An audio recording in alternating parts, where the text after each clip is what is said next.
इस प्रिंसिपल को ध्यान रखा गया है। Every crop that I am going to read out will have at least 50% more MSP compared to the cost। और कॉस्ट को निकालने का भी बहुत ही साइंटिफिक तरीका है। इसका एक मैकेनिज़्म है, CACP के द्वारा देश भर में कई तहसीलों में, कई ज़िलों में, कई विलेजेस में जाके स्टडी किया जाता है। कॉस्ट ऑफ प्रोडक्शन सारे के सारे फैक्टर्स को लेके स्टडी किया जाता है। तो इसके आधार पर आज जो MSP डिक्लेयर हुई है वो है धान। सबसे पहले धान का नया MSP, पैडी का नया MSP खरीफ के लिए 2300 रुपीज़ डिक्लेयर किया गया है, which is 117 rupees increment over the previous MSP। आप इसको 2300 को अगर आप कॉन्टेक्स्ट में देखना चाहोगे, दैट इज़ अगर 2013-14 का जो प्राइस था, दैट प्राइस वाज 1310 रुपीज़, 1310।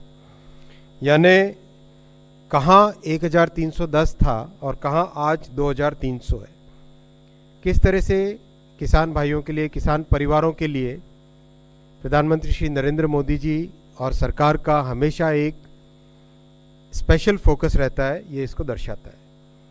इसी तरह से कॉटन, जो कि बहुत इंपॉर्टेंट क्रॉप है, इसका MSP 7121 और एक दूसरी वैरायटी है उसमें 7521 रुपीज़ डिक्लेयर किया है, जो कि 501 रुपये ज़्यादा है, 501 रुपीज़ ज़्यादा है compare to the previous MSP।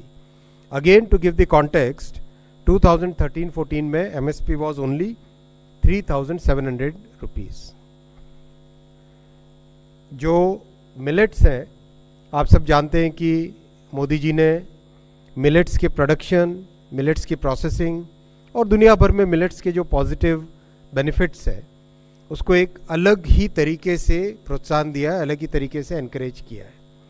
इस एनकरेजमेंट का एक बहुत अच्छा उदाहरण है आज का कैबिनेट का फैसला भी।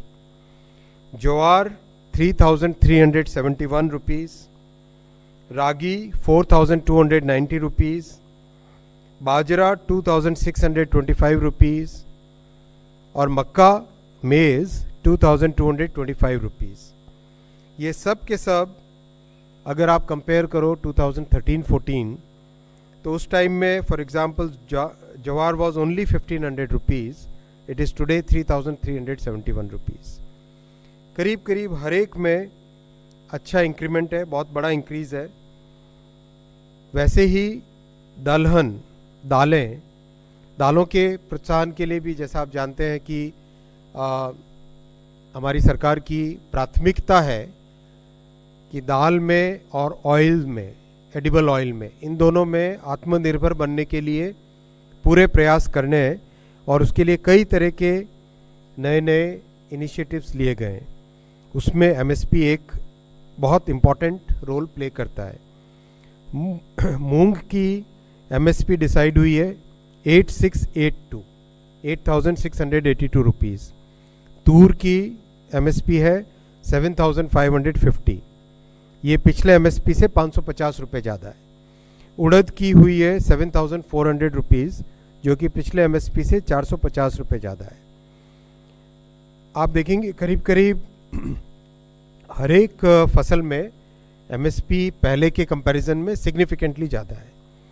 इसी तरह से ऑयल सीड्स में सबसे पहले सीसमम यानी तिल 9267 रुपीज़, ये पिछले MSP से 632 रुपये ज़्यादा है, 632 रुपीज़ ज़्यादा है। ग्राउंडनट मूंगफली का तेल 6783, 6783। राम तिल एक छोटी कमोडिटी है लेकिन बहुत इंपॉर्टेंट कमोडिटी है। बहुत सारे ट्राइबल एरियाज़ में इसका अच्छी ग्रोथ होती है। नाइजर सीड कहते हैं इंग्लिश में, हिंदी में राम तिल 8717, ये भी 983 रुपीज़ इंक्रीज़ किया गया है। Sunflower 7280, soybean 4892 rupees. तो हर एक में सिग्निफिकेंट इंक्रीज़ किया गया है। और आप जानते हैं कि नेफेड की एक बहुत अच्छी ऐप बनी है जिसमें कोई भी दलहन यानी दाल या तिलहन यानी ऑयल सीड और मक्का यानी मेज़, इसकी खरीदी सुनिश्चित करने के लिए नेफेड की बहुत अच्छी ऐप है। इस ऐप से किसानों के लिए अपने प्रोड्यूस को बेचना बहुत आसान हो जाता है। साथ ही साथ एक बहुत बड़ा इनिशिएटिव चल रहा है 2 लाख गोडाउन बनाने का। 2 लाख गोडाउन बनाने का देश भर में काम चल रहा है। देखिए, प्रधानमंत्री श्री नरेंद्र मोदी जी की तीसरी टर्म बहुत ही महत्वपूर्ण फैसलों वाली टर्म है। पहली 2 टर्म्स में बहुत अच्छा एक बेस बना है इकोनॉमी का, किसानों के वेलफेयर का। अब उसके आधार पर, उस बेस पर एक बहुत अच्छी ग्रोथ, बहुत अच्छी जंप ली जा सकती है क्योंकि बेस बहुत मजबूत बना है। ये कंटिन्यूटी विद चेंज का पॉलिसी है। कंटिन्यूटी विद चेंज, कंटिन्यूटी है किसानों पे फोकस, कंटिन्यूटी है कि किसानों के हर इनपुट पे ध्यान देना। जैसा आप जानते हैं दुनिया भर में फर्टिलाइज़र की कॉस्ट 3,000 रुपये पर बैग के हिसाब से हो गई थी, लेकिन मोदी जी ने through out the disruption caused by Covid and the Russia Ukraine conflict, despite all that fertiliser की प्राइस को भारत में कम रखा।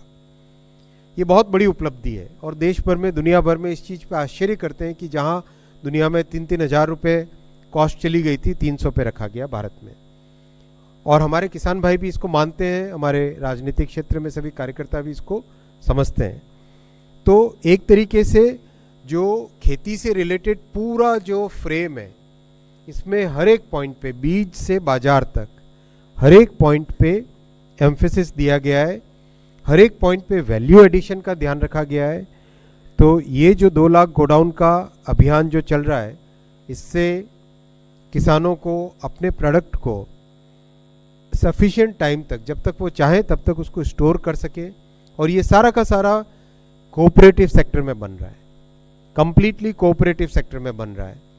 जो प्राइमरी एग्रीकल्चर कोऑपरेटिव सोसाइटीज़ होती है, जो कि एकदम जिले से भी नीचे पंचायत के स्तर पे होती है, उसमें ये सब बन रहा है। यानी मिनिमम ट्रांसपोर्टेशन से अपने प्रोड्यूस को ठीक जगह पे रख सकें, टाइमली स्टोर कर सकें, साइंटिफिक वे में उसको प्रोसेस कर सकें, और जब ठीक टाइम हो, जब अपनी चॉइस हो, उस चॉइस के हिसाब से मार्केट में ले जा सकें। साथियों, इस पूरे आज के फैसले से किसानों के पास करीब करीब 2 लाख करोड़ रुपए किसानों के एमएसपी के एवज में जाएंगे किसानों के खातों में।